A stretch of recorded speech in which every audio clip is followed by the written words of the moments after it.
Namaste, all my little friends. It's time for another bedtime story again. This is Ravi Kishore, and today I am going to narrate one of the exciting story from Mahabharata and also stated in many other Puranas. It is about the vehicle of Sri Mahavishnu, the Garuda or Garutmanta. I think everybody know about him, but let us reiterate his story. Sit back, relax, close your eyes, and get ready to listen to this great story. Long, long ago, millions of years ago, before time had carved mountains or rivers had sung their songs to the sea, the world was lit by gods, rishis, and dreams.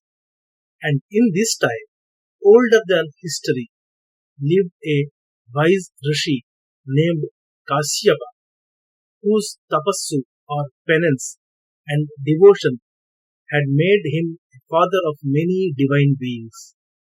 Among his many wives were two sisters, Vinata and Kadruva.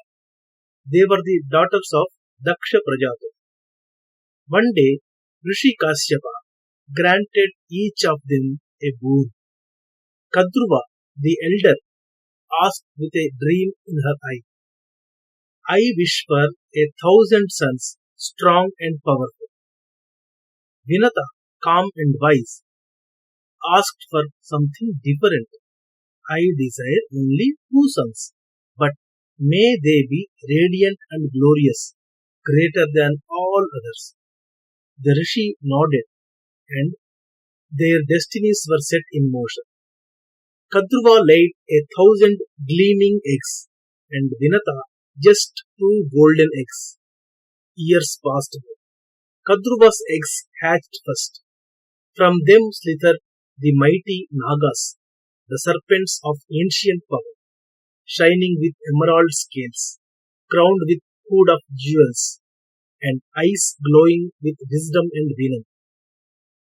Vinata watched patiently. Her eggs remained still, untouched by time. But after many, many more years, curiosity and sorrow grew in her heart. Unable to bear the weight, Vinata cracked open one of her eggs too soon. From it emerged Aruna, partly formed but radiant, his body glowing like the edge of sunrise. But his limbs were not yet cold, and his eyes burnt with disappointment. He turned to his mother and said, O mother, your impatience has denied me my full form. Yet I will not curse you.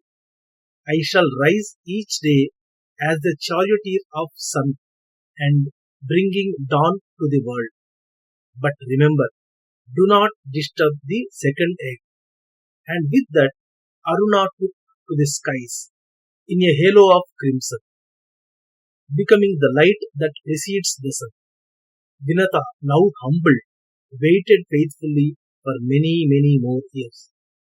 After 500 long years, the second egg cracked, the heavens paused, a wind swept across the world, and from the golden shell burst a creature more majestic than any before him. With wings broad enough to eclipse the moon, feathers that glowed like gold, and eyes that flashed with lightning, Garuda was born. The skies trembled as he stretched his wings for the first time. He was Garutmanta, destined to soar higher than eagles, challenge gods, and become the divine mount of Vishnu himself. But Garuda's early days were not so easy.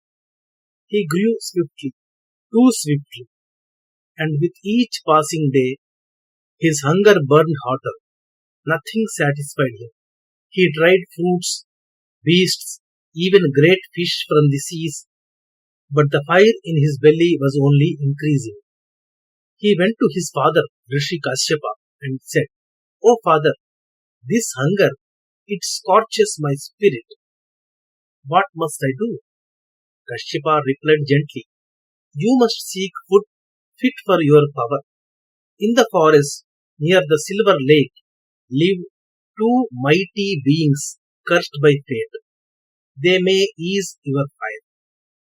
Garuda flew to the forest and found a strange sight: a colossal elephant and a giant tortoise locked in endless combat, fighting for thousands of years, cursed to fight for the enmity by an ancient spell. In one powerful swoop, Garuda gasped them both with his talons, flew into high mountain top, and devoured them in a single breath. Still, the hunger was not gone. He returned restless, only to find his mother Vinata bowed in sorrow. She was now a slave to Kadruva, her sister. Long ago, they had a bet on the color of the celestial horse, Uchaishrava. Kadruva said it was black. Vinata said it was white. Kadruva had her serpent sons hide the tail black to win the bet. When the truth was revealed, it was too late. Vinata had lost. Bound by honor, she became a servant to Kadruva and the Nagas. Garuda's eyes blazed like the sun. "This is unjust," he roared. "Tell me what I must do to free her." The serpents replied, "Bring us Amrita, the nectar of immortality, from the Svarga heavens. Only then will your mother be free." Then Garuda rose into the sky. He flew higher than the clouds, higher than the stars, until he reached the gates of Svarga, the celestial realm of the gods. There he faced trials unlike any other, blazing flames that circled the skies. He shrank his body to slip through, spinning wheels of death with razor edges.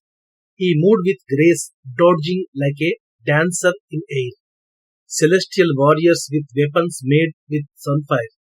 He soared past them unharmed. At last, he reached the pot of Amrita, glowing with divine light. With his adventure, Devaguru Brihaspati suggested Indra not to stop Garutmanta at that moment. So, Garuda took it gently in his talons and turned back to earth. But as he flew down, Vishnu himself appeared before him, serene and radiant. "You are noble, Garuda," said Bhagavan Vishnu. "Ask me for a boon." Garuda bowed and replied, "Let me ever be by your side. O Bhagavan Vishnu, let me carry you across the skies as your vehicle, Vahana." Vishnu smiled and blessed him. "So be it. You shall be the symbol of all my will, my strength, and my protection." Garuda returned to the serpents and placed the Amrita before them. But before they could drink, he said, "You must first bath and purify yourselves before touching such sacred nectar." The Nagas, greedy and proud, slithered away. In that moment, Indra, king of heavens, descended and took the Amrita back to the Svarga, preserving divine order. When the serpents returned, the pot was gone. But they could not go back on their word. Vinata was freed. Garuda embraced his mother. Her chains fell to the ground like dust. For the first time in centuries, she stood tall, no longer a servant, but the mother of the greatest being ever born of earth and sky. From that day onwards, Garuda became the eternal companion of Sri Mahavishnu, riding across the heavens with divine speed. He is the protector of Dharma, the enemy of deception, and the eternal symbol of love and devotion. To the Nagas, he became a terror because no serpent, however clever, could match the heart of a son whose love broke chains and pierced the gates of heaven. And so, dear listener, the next time you see a great bird circling high above in the golden sky, remember it may be Garuda himself watching over the world with the eyes that have seen gods, storms, and stars. Perhaps He watches over you too. It's time to go to bed with dreaming of high power, with great devotion to your mother. Good night. Shubharatri.